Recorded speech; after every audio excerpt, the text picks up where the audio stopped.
সকলকে শুভেচ্ছা ও ভালোবাসা।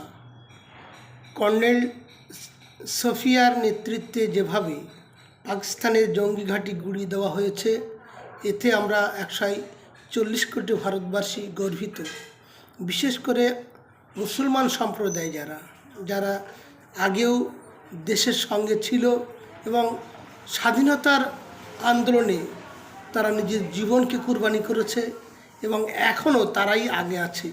তারাও নিজের জীবনকে কুরবানি দেওয়ার জন্য ঝাঁপিয়ে পড়েছে এবং এদেশের মুসলমানদেরকে যারা বিভিন্নভাবে হেনস্থ করে, কখনো তারা পাকিস্তানে পাঠায়, কখনো তারা দেশের গাদ্দার বলে, সেই সব কিছু হিংসাকারী মানুষদের উদ্দেশ্যে বলছি, আপনারা সাবধান হয়ে যান।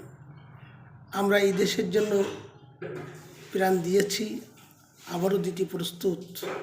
আপনাদের মতন গাদ্দার, দালাল, বেঈমান আমরা নয়।